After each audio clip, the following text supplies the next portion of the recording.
Want to show your support for your Philly teams? Check out phillygoat.com. They have all of your needs covered, whether it's Sixers, Flyers, Eagles, Phillies, Union, Philly boxing, Philly culture, or Philly pride. There's something for you. Tees, hoodies, hats, any color you want, any size you want, including kids. Go to phillygoat.com. Use the promo code Jim Montgomery for 10% off your order. That's phillygoat.com. Be sure it has the authentic goat on the sleeve, and use that promo code Jim Montgomery for 10% off of your order.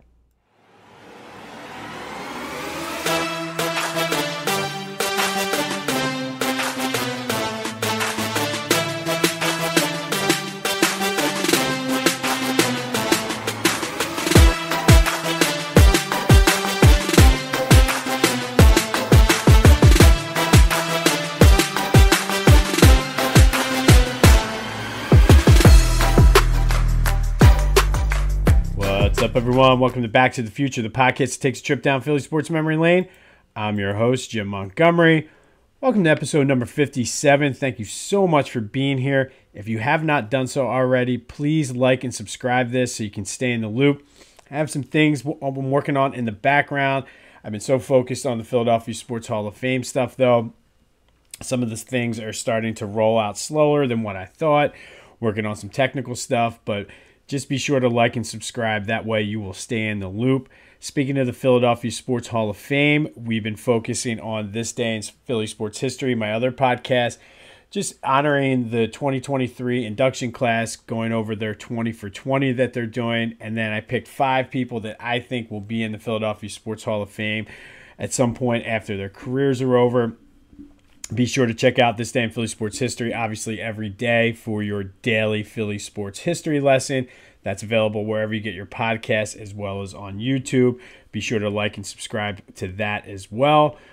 But go back and check out the interview with Ken Avalon, the president and one of the co-founders of the Philadelphia Sports Hall of Fame. We had a fun sit down with him as we gear up for that induction ceremony on November 2nd. If you want information regarding the Hall of Fame induction class for 2023, go to philadelphiasportshalloffame.org. If you want more information regarding just past inductees and how you can help them out, go to phillyhall.org. Tickets are available on philadelphiasportshalloffame.org. I got mine. I'm very excited. On Back to the Future last week, we did the Hall of Fame candidacies of... Is it candidacies? Plural? Whatever. I think it is. Candidacies of Jimmy Rollins and Dick Allen, both of whom are in the Philadelphia Sports Hall of Fame. So if you haven't, go check that out. But it's a good organization. I'm proud to be partnering with them and just showing them support. So whatever you can do to support them, if you want to go attend the ceremony. And also, they're not necessarily looking just for money donations. If you are good with staging and creating displays, they could use help with that. I'm sure I'm going to be more involved with them after the induction ceremony with some of the research base, and just I've found so many interesting things over the course of the year plus that I've been doing this that I think, as a lifelong Philly fan, I didn't know, so it's important to get those stories out there. So they're looking for anything you can do to help volunteer, as they are a nonprofit. Okay, so today we are going to do a little bit of Sixers news. The Sixers open up next Thursday, October 26th. It's also the 47th anniversary of the trade that got the Sixers Dr. J. That happened on October 20th. Of 1976. So we're going to talk a little Dr. J and see what his legacy is and preview the Sixers' upcoming season. But first, I wanted to, and you might notice in the coming months and weeks, kind of some shifts in how we kind of do things, and that's all part of the big master plan. But this is one of those things I wanted to kind of touch on. I wanted to get a little deeper than what I could on This Day in Philly sports history.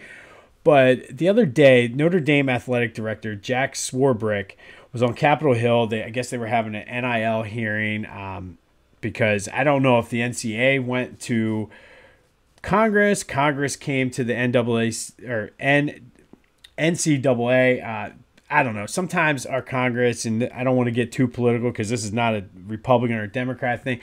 Sometimes I think they worry about shit that they should not be worrying about. And right now, I think we have far bigger things than Congress sticking their nose into NIL deals. But again, that's a whole other topic for a different format, a different podcast. But during the hearing, Swarbrick, who actually is resigning and stepping down as the AD of Notre Dame very soon, advocated for the schools to collectively bargain with college athletes. And a lot of people have obviously very strong feelings about this, but he did go on to say that not like collective bargain with them as university employees because they are student athletes. And he admitted, he's like, I don't have the details on this, and we need to figure out kind of what that looks like, how we're going to negotiate that, what terms we're going to be able to negotiate. But and I've talked a lot about this. Right now, the whole landscape of college sports it's like the Wild West. And between NIL deals and basically colleges offering students money to come to their school, and obviously like SEC schools, the bigger schools have a bigger pot to pull from, and it's really hurt teams like Temple. So they'll get good players in that maybe weren't quite on the radar, or they were like maybe third or fourth on like an Alabama's list. So those teams come to Temple, play well for a year or two, and then transfer to the bigger schools. And there's a lot of moving around. I mean, there's I've seen guys that like basically it's almost like free agency. They've gone to 4 different schools in 4 years of being a college student. And Swarbrick basically said it'd be a way to sort of stabilize things, and basically if you're collectively bargaining with whatever the athletes union is, they can put in some terms that will help. Okay, you're only allowed X amount of transfer portals, or you have to do this, or you have to meet certain requirements. And honestly, I don't necessarily disagree with him. I think there's something to that. And again, it's to borrow a term from a guy I work with, I feel like the NCAA is sort of, and the schools are building the plane as it's flying. And they are figuring things out as they go. There's things here, things there. And like, it's crazy, like as a Michigan fan, that Jim Harbaugh got in trouble for buying a kid lunch, yet like, they're negotiating giving these guys cars and buying houses, and millions of dollars are at stake. So it's just something needs to be done, as Swarbrick said, to sort of stabilize it. And again, I feel the college landscape and the college game is heading toward a more semi-pro feel anyway. So maybe this, if you do have something in there to collectively bargain, maybe it puts a stop to that and makes it more of like a college game.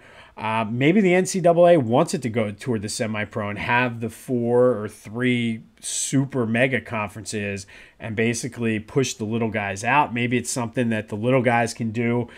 I don't know, but I think there should be some traction to this, and I do think there is something that can and should be done. And like Swarbrick said, I don't know what that is. I don't know, like not being a lawyer or anything like that, I don't know what that means. But I do feel, since it's going toward semi-pro anyway, it's a logical argument to make and a logical next step.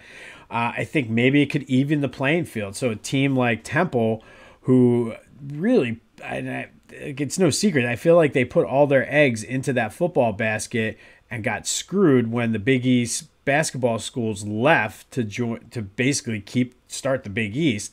And maybe it can save some of the college games and bring back the sanctity, or maybe it's just going to go and be sort of like that that next level down, almost like a triple A for the NFL, and basically like be in line with the G League or the D League, whatever letter they're on now. I don't even know, for the NBA and WNBA and sports like that. So I don't know, but I think it's worth having the conversation. And who knows, maybe at some point in there, they can get somehow they can use some of the revenue and things and help defer. And this is, I don't even know if it makes any sense, but like defer some of the cost of college for the non-athletes. That's the big thing right now in the world, is the whole college debt and whether the loan should be forgiven and things like that. And it doesn't matter which side of the aisle, and I'm not trying to go down a political thing. I'm not trying to go down a political thing, but I don't care which side of the aisle is. The root cause is college tuition has gotten ridiculously out of control. And the fact that you have millions of dollars that are there from the schools, from TV deals and everything like that, there has to be a way to sort of defer and deflect some of that cost, or even pass along some of that savings to other students. But I don't know. I thought it was an interesting thing, and I wanted to just bring it up because, I mean, collectively bargaining with them, I mean, who knows? It makes sense, and I do think something needs to get done, or else it's basically going to be a semi-pro league. And if that's where they want to go, then that's fine, but don't call it the college game. Because if you're going to 4 different schools in 4 years, I've worked with the orientation group when I was at Temple, and I'm sure things don't change because schools want you to pay the extra money. Credits and shit like that, that doesn't transfer from school to school. So basically, this dude is going from 4 different schools as a semi-pro athlete, a free agent almost. So something needs to be done, but let me know what you think about that. That's going to be sort of our one of the poll and interaction questions. Should something like this be done? What can be done? Is Swerbick crazy, or is there some traction and some legs to what he has? Be sure to let me know, whether it's commenting. If you're on Spotify, it'll be in the interaction. Shoot me a text message. Let me know, because I think it's worth having a further discussion about. If your car is anything like mine, your kids have utterly destroyed your back seat. Goldfish, fruit snack wrappers, lollipop sticks, you name it, it's all over. Say goodbye to all of that with Carcan. Carcan is a trash basket that fits right on the back of your seat. Going on a long trip, it can be used as a cooler or a storage bin. This thing is a game changer. Go to carcan.com and check out their wide array of vehicle storage accessories. That's carcan.com. Use the promo code JimMontgomery20 off for 20% off your order. That's carcan.com, promo code JimMontgomery20 off. Carcan makes a great holiday present. Okay. Now, I mentioned it's Sixers Day now. 47 years ago, Dr. J came to the Sixers. But before we go to that trade that happened, let's take a step back to the year before and kind of see where things were. In Philly, the Sixers finally had made the playoffs for the first time since 1970, 1971. They had been bad. Like, basically, after Wilt Chamberlain left, it was sort of a downward spiral, concluding with that 72-73 season when they won 9 games. But at this point, they were sort of on the up and up, coming back. They had some key pieces there. They had gotten George McGinnis from the ABA the year before. Doug Collins was on that team. They had young pieces, World Be Free, who was only Lloyd at the time, and Chocolate Thunder, Darryl Dawkins. So they had some key pieces, but they didn't really have. McGinnis was good, but he didn't really have sort of the name recognition, and he wasn't like the superstar. And they didn't have the alpha. And we see that a lot of times, and I'll get more into that when we go into the Sixers preview, but a lot of times with Joe, we kind of want him to be the alpha, and sometimes he's, for whatever reason, is not. But that's how the Sixers, they had pieces, but McGinnis, Collins, and those guys, they weren't necessarily the alphas, and that's who they were looking for. Meanwhile, going with the Nets, the New York Nets, as they were at the time, they had just won the ABA title in 1975 and 1976, which ultimately would turn out to be the last ABA title. The ABA was having some financial problems and ultimately merged with the NBA. Now, with all that being said, only 4 teams out of the 11 ultimately joined the NBA. Now, the NBA was very good with remembering certain cities that had teams like Utah or Salt Lake City, I should say. Eventually, they went into Minneapolis.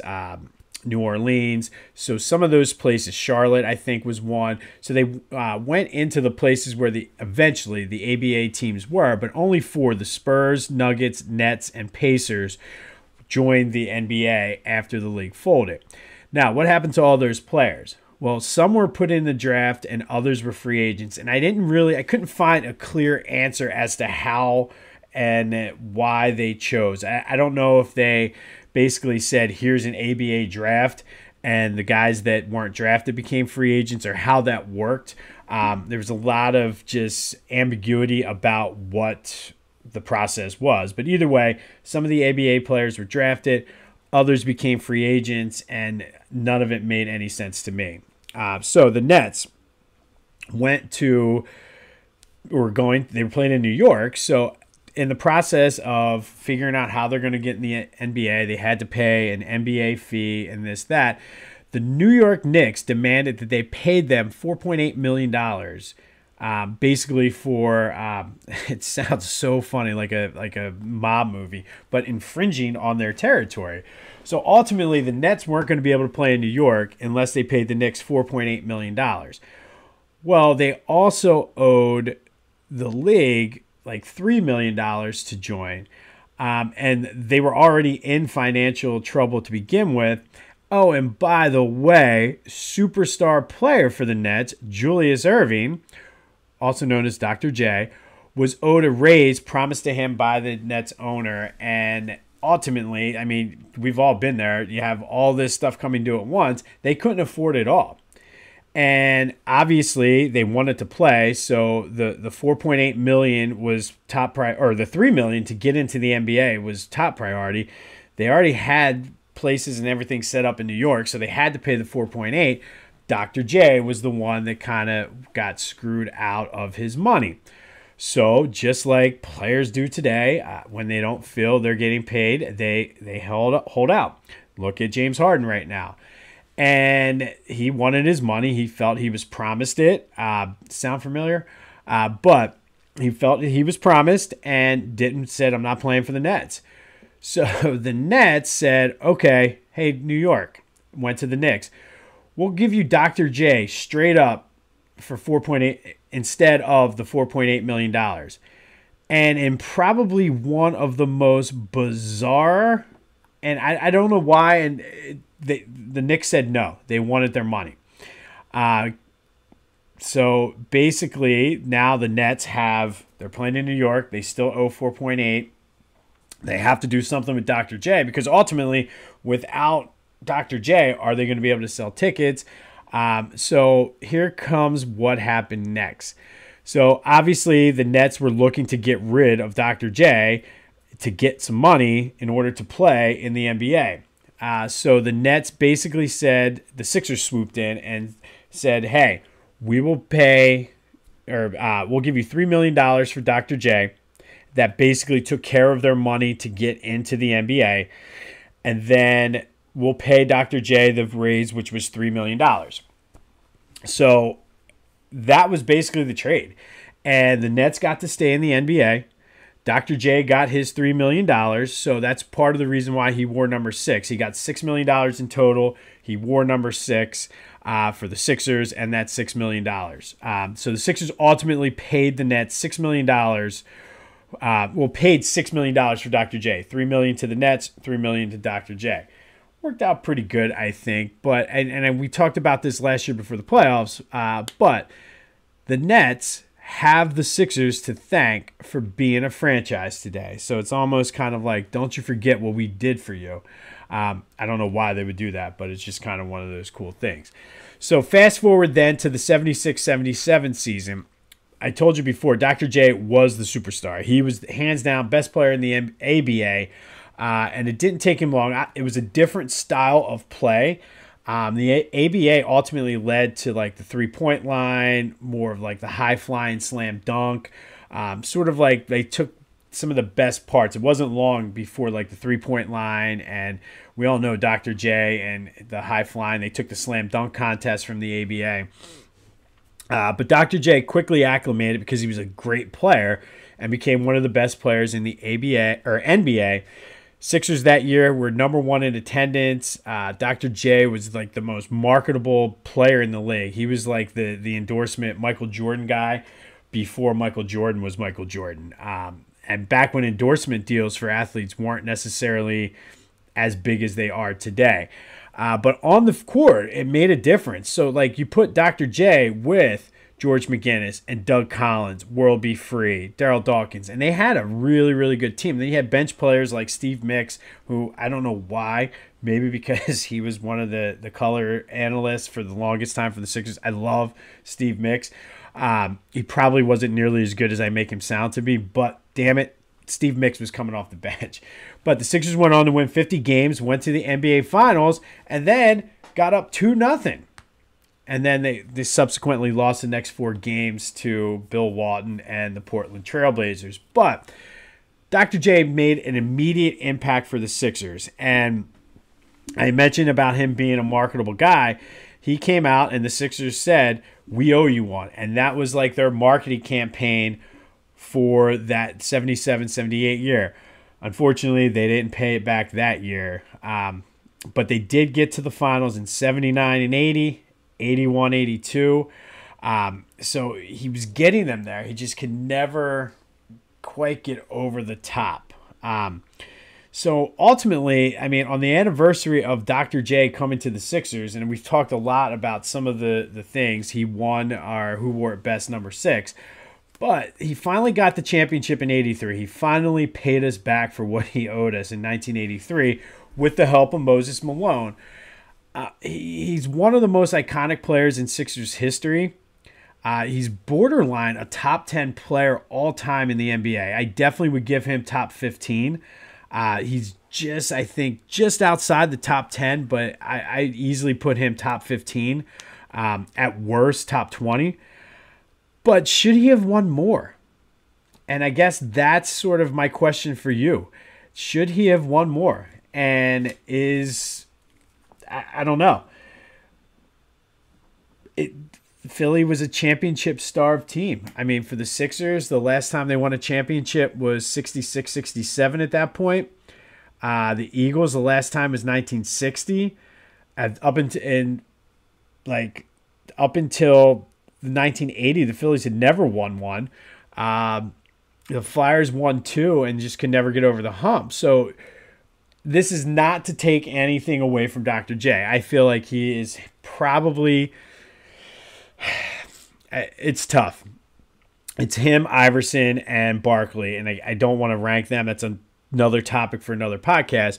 But one of the top 3 players ever to play for the Sixers, so I don't want to take that away from him. But does he get a pass? Like, was he a choker? Was it not his fault? Like, did he just have bad luck because the Eastern Conference was so good? And the Lakers, like, they should have won the Portland one. I'm sorry. They should have won that Portland series. And that's, I think anybody out there will say that was the one they should have won. But, I mean, they lost twice to the Lakers then. And, I mean, the Magic Johnson rookie year, like, I don't know. He's played against great Boston teams in the Eastern Conference. They could have gone back. Those teams had battles. So was it bad luck? Let me know. What do you think? What is Dr. J's legacy? He's held to a high standard in Philadelphia, but should he have won more? Like, it's kind of one of those things. We get on a guy like Donovan McNabb, and he gets dinged for not winning the big one, but it took Moses Malone for Dr. J to win the big one. So are they different players? Like, is it – I don't know. Let me know the deal with Dr. J. I personally don't think it, but you could very much – make the argument that he gets a pass in Philly because we were championship starved at the time. And I wouldn't knock you for making that argument. Personally, I think it was more they just did not have the players around him, and he needed the second guy. He had a lot of good defensive guys, but did not have the offensive guy to get him over the top. But let me know what you think. What is Dr. J's legacy? Does he get a pass? Was it more the team around him? It's worth noting. The Clashing Conferences podcast is a football conference-specific podcast that brings together the everyday passion of real fans and their not-so-friendly friends for the purpose of real-life football entertainment. Aggressive but friendly competitiveness is the name of the game as this group of NFC East fans jabs and banters each other trying to prove their pointless points. With an internal competition within for weekly and end-of-the-season bragging rights, watch as this group will still boast and brag even when their teams fail to bring home the W. New episodes drop on Thursday, available on YouTube and wherever you get your podcasts. All right, welcome back. It is time for our Sixers preview, and usually I put way more effort and notes and research into this when I do the preview for the teams, but ultimately I don't even know where to begin. I mean, I don't want to get too much into the weeds with James Harden because I do that every day on This Day in Philly Sports History, but I mean, it's hanging over this team, and I truly think that he is not going to play. I don't think that he is obviously he doesn't want to be here, but I don't think he's going to be here. I think he's going to go the Ben Simmons route. I think there's going to be a team that surprises us, that swoops in and gets him probably, I would say, after Christmas. But without knowing what's going on, it's hard to handicap where this team is going to go because they truly are a different team with James Harden than they are without. So instead of kind of trying to guess and break down each thing, I feel ultimately, nobody's going to say this out loud, I ultimately feel that this is going to end up being a punt year for the Sixers. Sort of take that step back in order to take a step forward. They have Tobias's contract coming off the books next year. They'll have Harden's contract. So they'll have a ton of money to be able to spend in free agency next offseason. I haven't looked to see what the free agent market looks like yet, but the Sixers should be very active in the free agent market.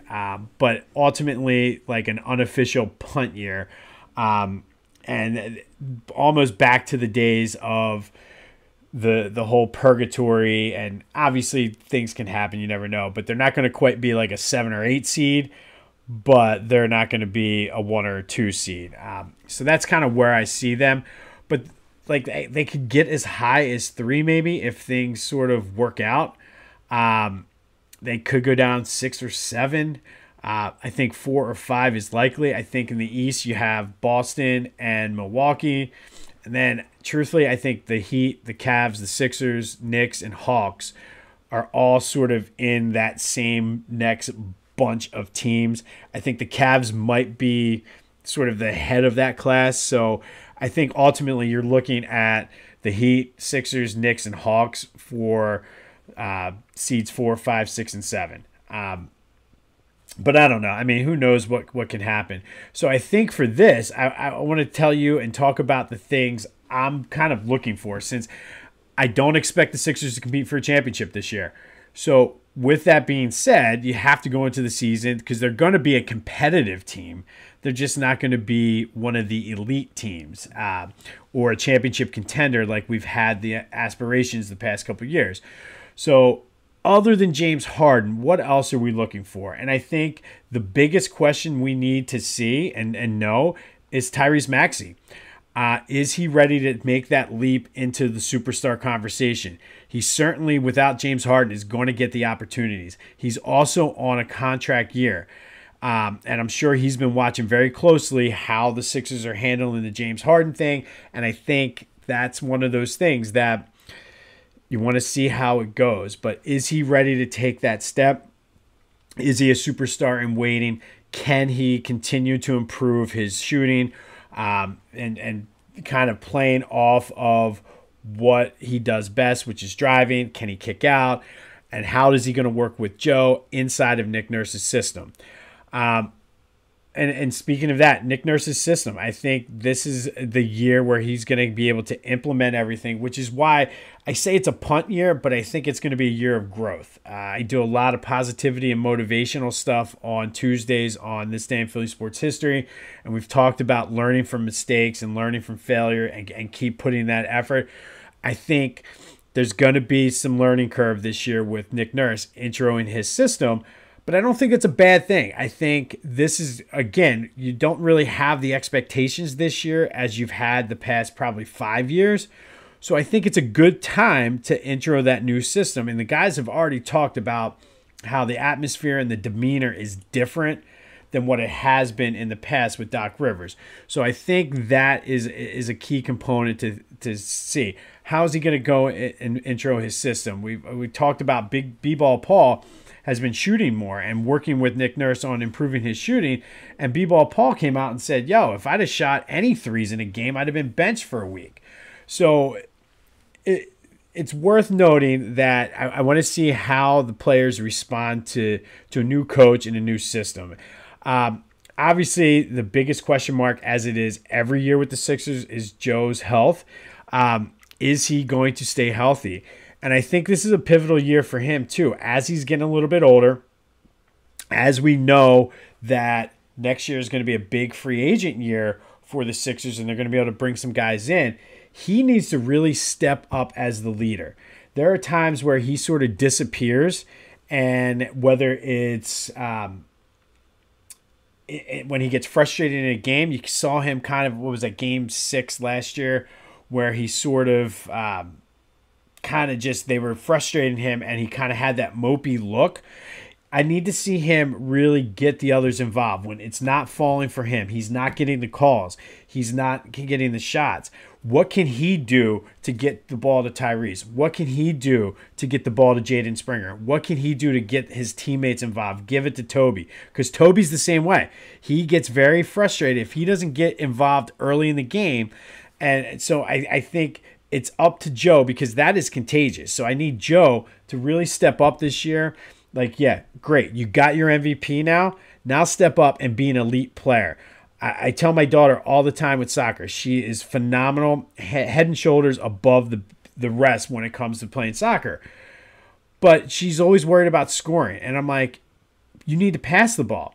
And she's like, well, when I pass the ball gets stolen from my teammates. I'm like, then you need to pass the ball better to them and put them in a position. And I always tell her, like Kobe Bryant, Michael Jordan made those around him better. I said, to be a great player, that's what you need. And she's been really working on that. And that's what I need from Joe. I need Joe to make this Sixers team better, because they don't have the big dogs like they've had in the past. Maxey could step up and be that guy. But Tobias, Jaden Springer, B-Ball Paul, those guys are not, Patrick Beverly, those guys are not going to be the guys that are going to be all-star caliber players. Maybe Maxey, but so you need to figure out how to make them better, put them in a position to be successful. You're the MVP. You need to be the leader of this team. Like, enough with the bullshit, pouting and this and that. Shit's not going your way. Get it to the other guys. All right? And I fully need to see that from him. Again, like I said, this is a punt transition year, so I'm anxious to see it. And the other guy I'm anxious to see, because he's been impressing everybody during preseason, is Jaden Springer. He has been playing great defense. He's been driving. It's almost like he's a very similar player to what Tyrese has done.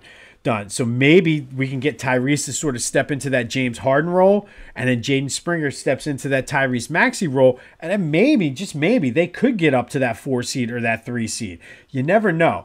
But those are the things I'm looking for, because I don't feel they're a contender this year. I'm not going into this season for the first time in 5 years at least thinking that the Sixers have a shot to win the NBA title. I don't see it happening unless all of a sudden Harden has a change of heart and comes back and plays to try to increase his trade value, and he either A, gets called in and nobody trades for him, but he continues to play to work for that contract next year, or he comes in and excels and they do trade him for an all-star caliber player. Again, both scenarios unlikely. So I don't think they're going to be championship contenders. But let me see Tyrese. What do we have in him?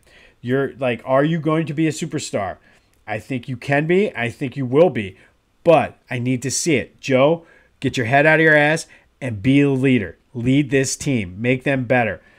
I need to see Nick Nurse really get the buy-in and see what he has and establish a culture to get that stench of losing that I don't know if Doc Rivers was the right guy to do that, because you have a guy who basically got lucky that 1 year in Boston and really was a choke artist himself, and the team really played, I feel like, Doc Rivers' coaching style. So maybe Nick Nurse has a championship pedigree, has a track record of getting the most out of the little bit he has. So let me see that. Jaden Springer, let me see you take some steps. And again, I see them likely 4, 5, 6 is the realistic expectation, I think, for the Sixers. But let me know, where do you see the Sixers this year? Am I wrong? Do you see them worse? Do you see them better?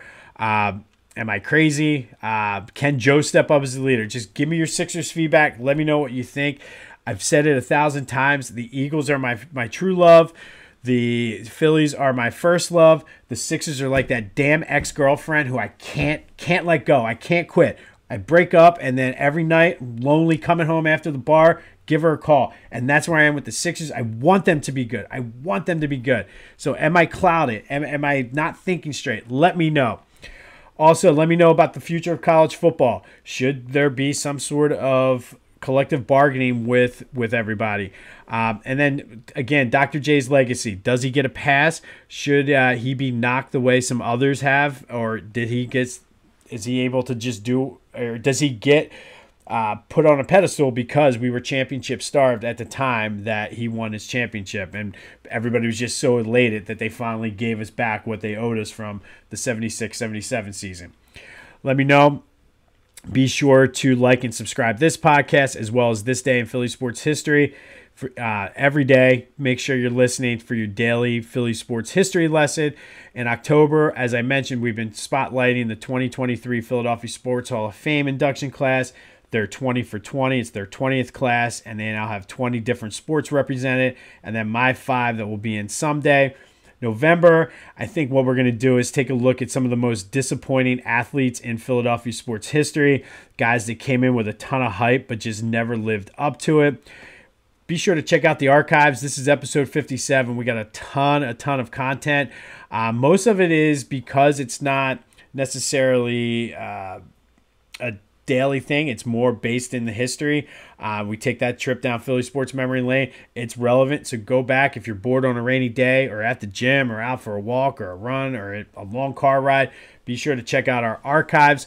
Follow me on social media, YouTube, TikTok, Twitter, Jimbo_Mont, or X if you prefer. But as long as I can still log in at twitter.com, it's going to be Twitter. And I'm not that old guy yelling at the cloud. I'm just saying, if you don't want me to call it Twitter, don't let me sign in at twitter.com. Check me out on Instagram at PhillyJimbo. It's going to be a great, interesting week for Philly sports, so go enjoy it. You got the Phils, got a big game Sunday night against the Eagles, Sixers kicking off, Flyers are starting off hot, Union starting the playoffs.